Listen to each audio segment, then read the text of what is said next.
Sud Radio, les vraies voix qui font bouger la France. Christine Biet, Yves de Risbourg, les voix de l'emploi.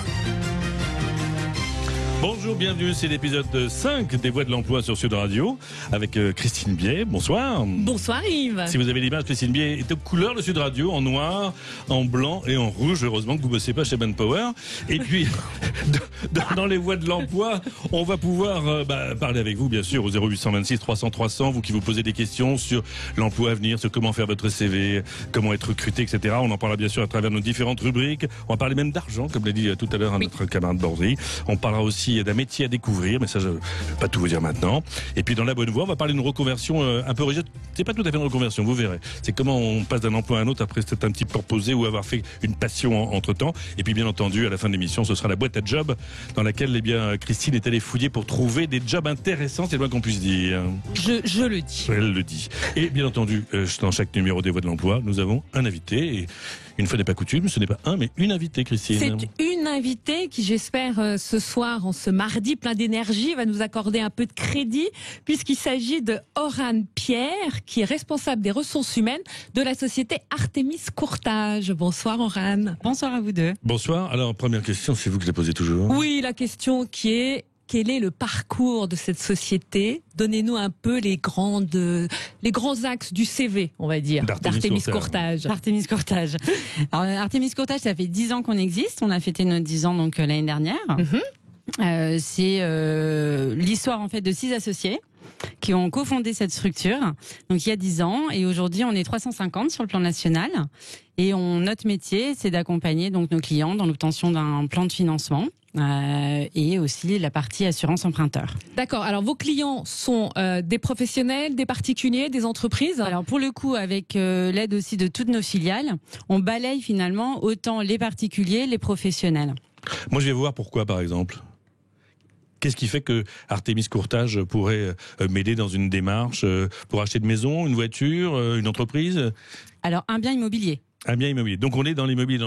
Voilà. On est dans le crédit immobilier, effectivement. Le crédit immobilier particulier, ou bien pour une société, si je cherche des locaux pour installer exactement ma petite entreprise, comme on dit. On est dans la pierre, donc. Voilà. Alors vous allez être avec nous pendant toute cette émission, Orane Pierre. Vous allez pouvoir rebondir sur tout ce qui se passe du côté du standard. On va nous appeler au 0826 300 300 et on va planter le décor tout de suite avec notre première rubrique.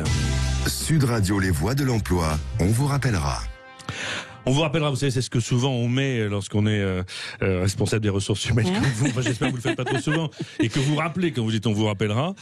C'est les questions qui nous arrivent des auditeurs qui sont dans l'attente d'un job, qui ont envoyé des CV ou autre. On va découvrir la question qui nous vient de Juliette. Bonjour, je m'appelle Juliette, j'ai 28 ans, j'habite à Bordeaux et je viens d'avoir mon diplôme d'école de commerce et j'ai envoyé pas mal de CV. J'ai enfin eu mon premier entretien, donc qui se déroulera jeudi. Je n'ai jamais eu d'entretien de ma vie, ça sera mon premier et je ne sais pas comment parler d'argent. Je ne sais pas si je peux négocier, je ne sais pas si toutefois on ne m'en parle pas, si à la fin de l'entretien je peux l'évoquer et comment je dois l'évoquer. Voilà, je vous remercie par avance pour vos bons conseils. Voilà, conseil d'abord de Christine. Qu'est-ce qu'on peut dire à Juliette? Alors, on parle d'argent parce que parfois on est un peu tétanisé, donc c'est son premier entretien.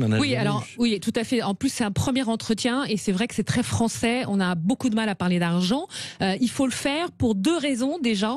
La première, c'est qu'on s'accorde de la valeur. Il faut qu'on se donne un prix. Donc c'est très très important. On bosse pas pour rien. Et puis le deuxième point, c'est que par rapport à une clientèle, si on n'arrive pas à parler d'argent dans un entretien par rapport à soi, on aura peut-être du mal, notamment si c'est un poste de commercial, à parler d'argent avec des clients. Donc c'est très très important. Après, sur comment le faire, alors effectivement, il y a 2 questions en une. Pour négocier, il vaut mieux attendre d'être choisi quand même avant de négocier. C'est pas au premier entretien. Non, c'est pas au premier entretien. Le premier entretien, il faut déjà avoir préparé, c'est-à-dire avoir une idée du salaire. Il y a beaucoup d'informations sur Internet ou via les cabinets de recrutement, des moyennes par rapport à des expériences, l'ancienneté, etc. Et puis il vaut mieux laisser le recruteur en fait en parler, ce qu'on fait souvent. Et s'il ne le fait pas, il faut poser la question, il faut pas avoir peur. Et à ce moment-là, il vaut mieux lui demander quelle enveloppe il a. Et si ensuite on veut vraiment se vendre ou se donner un prix, encore une fois, il vaut mieux donner une fourchette serrée plutôt qu'une louche. C'est-à-dire, il vaut mieux dire entre 2000 et 2002 plutôt qu'entre 2000 et 4000, parce qu'évidemment, le recruteur ira plus vers le prix le plus bas. Et l'important, il faut pas se braquer aussi sur une rémunération, parce qu'après, il y a pas mal de négociations sur les avantages en nature, sur on peut rediscuter après une période d'essai, par exemple, aussi demander que le salaire soit revu. Mais surtout, il faut en parler. C'est très très important. Ça fait partie du job. Et sinon, on va être frustré parce qu'on va se dire j'ai été bonne, ça a été formidable. Mais quand on va nous annoncer que c'est en dessous de 2000 alors qu'on visait plutôt 2000, on va être très déçu. Donc il faut vraiment border ça. Oran, comment ça se passe chez vous? Alors pour le coup là, moi je suis d'accord avec vous, c'est complètement légitime d'en parler. Ça c'est sûr, il faut en parler. Après premier entretien, deuxième entretien, ça dépend souvent de la taille de l'entreprise, puisque des fois il n'y a pas forcément 2 entretiens ou 3. Donc on peut même aborder des fourchettes de rémunération lors d'entretiens téléphoniques. Donc ça peut se faire même en amont d'un entretien. Demander une fourchette, ça permet d'avoir une négociation. Le cadre d'une négociation en tout cas, donc ça c'est important. Si on le fait pas en premier entretien, après il est trop tard. Enfin voilà, c'est-à-dire qu'après c'est des augmentations individuelles, donc c'est vraiment le bon moment, c'est de le faire quand même au moment d'une embauche. Et la chose qui est très importante aussi, c'est de pouvoir le préparer en fait, parce qu'on peut aussi avoir une question de retour, c'est-à-dire que finalement on demande un cadre et puis finalement l'employeur derrière nous dit et vous êtes à combien, quelles sont vos prétentions? Il faut être prêt à répondre. Voilà, il faut préparer votre chiffre, Juliette. Voilà. On ne sait jamais. Il faut préparer son chiffre. Mais vous l'avez compris, au bout de 5 minutes, commencez pas à parler des tickets restaurants, des cartes de transport. Du chien qui bouge la tête. Voilà. Non, mais il faut préparer sur le brut, le net, savoir de quoi on parle, parce que pour un candidat, souvent c'est le net qui l'intéresse, alors que finalement pour l'employeur c'est le brut. Donc il faut être en capacité aussi de savoir ça, quelle est la différence, comment est constitué son salaire. Donc ça, il faut le préparer pour l'entretien. Le net, c'est quoi? C'est grosso modo 30% en moins que le brut? Oui, alors ça va dépendre aussi en fait de si je suis cadre, non cadre, enfin voilà, comment est constituée ma rémunération. Voilà, alors calculez tout ça, Juliette, et puis vous souhaite bonne chance, car je rappelle que votre entretien, ce sera jeudi. Passez-nous un petit coup de fil pour dire comment ça s'est passé, et si vous avez parlé d'argent ou pas. Merci, on parle du bon poste maintenant, et oui. Sud Radio, les voix de l'emploi, le bon poste. Alors le bon poste, chaque semaine, Christine Bier nous présente un poste qui parfois a des noms un peu étonnants. On a eu Chief Happening, Happiness Manager, etc. Là, ça paraît plus facile, c'est courtier en crédit immobilier, mais en fait, c'est pas... Il faut décrypter quand même. Alors, c'est assez facile comme ça à comprendre, mais c'est vrai que des courtiers, d'abord, ça existe dans plein de domaines. Donc c'est là où il faut pas se mélanger. Et ensuite, il y en a qui vont plus travailler sur de la gestion de patrimoine, sur de l'immobilier, ou qui vont être dédiés à des entreprises. Voilà. En tout cas, le courtier en crédit immobilier, ça reste un intermédiaire qui est d'ailleurs très terrain et qui permet en fait les rencontres entre des établissements financiers et des particuliers ou des entreprises ou des professionnels pour négocier en fait des taux sur des crédits. Voilà. La question qu'on se pose souvent, c'est de dire, bah oui, mais il va me prendre peut-être pas ce qu'il y a de mieux pour moi, parce que lui, comme il est courtier, il est intermédiaire, il est peut-être plus intéressé, est-ce qu'il n'y a plus de business, voilà. C'est la question qu'on peut se poser parfois. Alors c'est vrai qu'on peut se la poser, mais au départ, c'est quand même, l'idée, c'est de monter des dossiers, c'est de conseiller des clients, c'est de les accompagner, donc il vaut mieux faire ça bien, parce que comme ça, le bouche à oreille aussi fonctionne, il faut bien connaître le marché, les gens prennent justement cet accompagnateur pour leur faciliter la tâche, et pas faire la tournée des popotes. Donc quelqu'un qui est bien inscrit sur le terrain, sur le marché, il va avoir plus de facilité parce qu'il a des contacts quotidiens. Donc clairement, il faut vraiment avoir un sens commercial, avoir le sens des relations, les chiffres aussi, bien évidemment, connaître très très bien le marché aussi du bâtiment. Yves. Et quelles études? Alors les études... je pense que Oran va nous le dire, mais il y a des entreprises qui prennent des gens débutants ou des gens qui ont déjà eu une longue carrière ailleurs. C'est vrai qu'a priori, avoir par exemple un BTS, finance, banque ou des études juridiques, je crois que ça apporte un petit plus. Mais Oran va me confirmer ça. En tout cas, au sein d'Artemis Courtage, nous on recherche des profils, des compétences commerciales. Ça c'est sûr. Avoir une dimension technique, forcément c'est un métier technique, faut aimer les chiffres, faut aimer la relation, vous l'avez dit, avec nos partenaires bancaires, parce qu'il va y en avoir beaucoup, avec nos apporteurs d'affaires, donc les agences immobilières aussi, donc faut aimer la relation, et aimer effectivement prospecter, développer un portefeuille, donc c'est vraiment une compétence commerciale. En termes de formation, pour vous répondre directement, aujourd'hui nous on a autant des collaborateurs qui viennent du milieu bancaire, que on a des juristes aussi, des entrepreneurs, des personnes qui viennent de la gestion de patrimoine. Donc c'est quand même assez large. Donc on va aller chercher finalement tout profil, si tant est qu'ils ont cette double compétence et un petit peu financière et commerciale avant toute chose. Et on est aussi très autonome. C'est-à-dire qu'on gère le dossier tout seul quasiment. On a même parfois pas d'assistante, on fait tout seul. Alors nous avons des super assistantes pour le coup qui aident justement à la constitution des dossiers sur le point administratif, parce que quand même les dossiers de crédit c'est très lourd. Il y a 60 signatures. Tout à fait. Oui. Par contre, évidemment, c'est un métier où il faut être autonome, où on gère son temps. Donc on a besoin en fait de collaborateurs, voilà, qui ont besoin de ça aussi et qui ont une appétence à faire ce métier-là. Est-ce que ça on gagne bien sa vie? Il y en a qui gagnent effectivement très bien leur vie. Au démarrage, on a une constitution, on va parler de salaire du coup. Oui, parlons d'argent. C'est vraiment le thème de cette émission. Alors pour le coup, en termes de rémunération, nous on est sur un fixe, voilà, qui est relativement, on va dire, bas, puisqu'on est sur du 2000 € de fixe. Après, on a une partie variable qui est mensuelle, qui est déplafonnée, qui est partie intégrante de la rémunération. D'accord. Qui est un pourcentage en fonction du chiffre d'affaires réalisé. On peut doubler? Ah bah totalement. Oui. Ah bah, voilà, c'était ce que totalement. Et est-ce qu'il y a des primes par rapport aux dossiers rentrés? Alors pour le coup, c'est un pourcentage sur le chiffre d'affaires, donc par rapport au nombre de dossiers effectivement qu'on rentre. La partie variable, c'est le nombre de dossiers, mais c'est aussi en fait en termes de crédit déployé. Donc voilà, ça va dépendre de la volumétrie finalement. D'accord. Parfait, bon, on en sait plus maintenant sur le courtier en crédit immobilier. Il est temps maintenant de parler de la bonne voie. Sud Radio, les voies de l'emploi, la bonne voie. La bonne voie, vous le savez, on donne toujours la parole à nos auditeurs au 0826 300 300. Je vous invite d'ailleurs à nous appeler pour nous poser des questions pour la semaine prochaine. Et là, c'est Jean-Luc qui nous a appelé. Écoutez. Bonjour, je m'appelle Jean-Luc, je vous appelle de Lacano. Je travaille dans une concession automobile comme commercial. Parallèlement à ça, je fais du bénévolat pour une ONG qui me propose de partir l'année prochaine, travailler pour eux pendant 1 an en Afrique. Moi, ça m'intéresse énormément, mais j'ai une petite angoisse, c'est le retour, c'est de retrouver du boulot. Qu'est-ce que vous en pensez? Merci.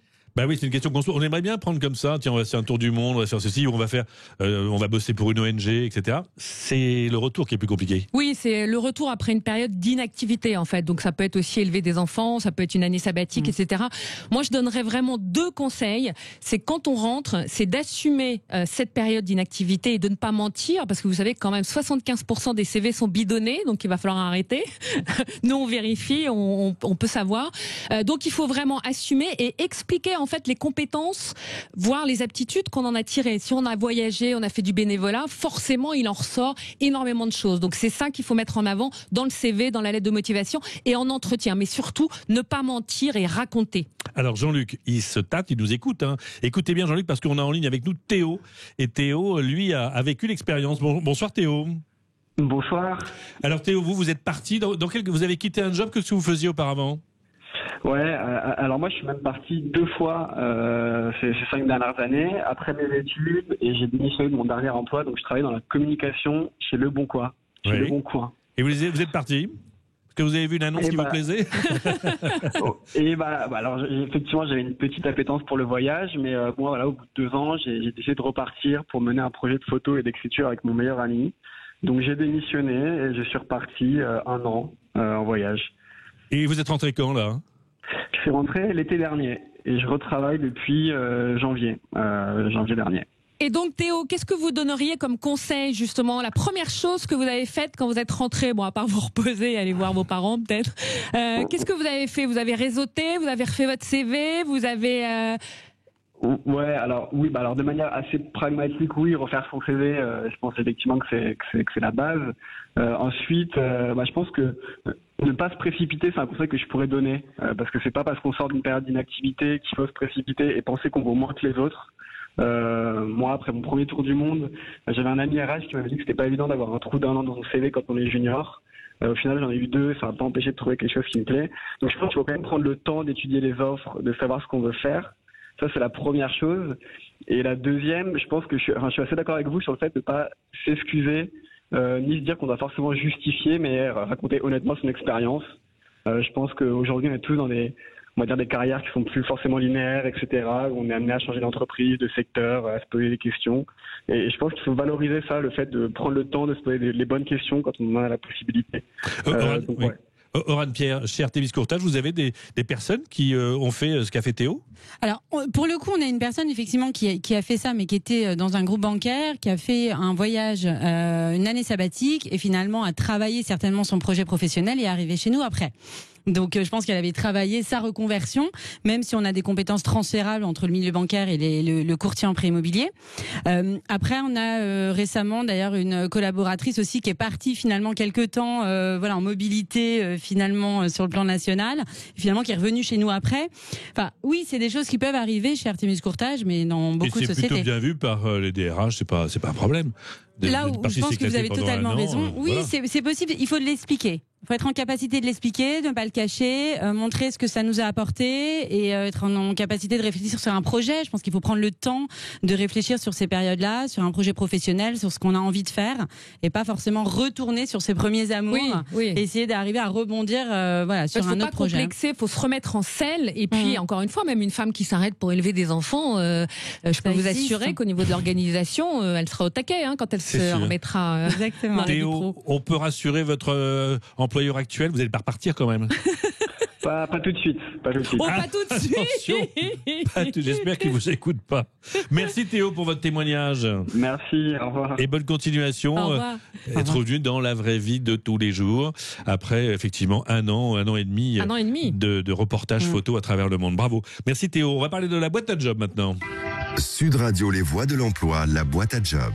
Alors la boîte à job, vous le savez, Aurane, Pierre, c'est toutes les semaines, on va piocher un petit peu dans les jobs qui sont encore à pourvoir. Et il y en a, vous savez que la semaine dernière, notre DRH de chez Lidl qui était à votre place avait 1476 jobs à proposer. C'est pour dire que c'est beaucoup et il faut trouver. Donc si vous cherchez un job, on peut facilement peut-être en trouver un proche et par rapport à ses qualifications. Alors qu'est-ce que vous avez trouvé cette semaine ? Je confirme, vraiment, il y a énormément de postes et d'ailleurs, on n'a jamais autant recruté de responsables recrutement. Donc ça prouve que ça fonctionne.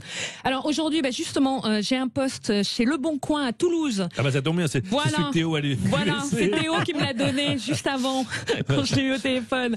Un poste de directeur de clientèle en publicité digitale pour gérer la commercialisation de grands comptes, donc des agences et des annonceurs. Donc il faut prospecter, être terrain, avoir une expérience dans les médias quand même ou en régie publicitaire d'environ 5 ans, bien connaître tout ce qui est outils informatique.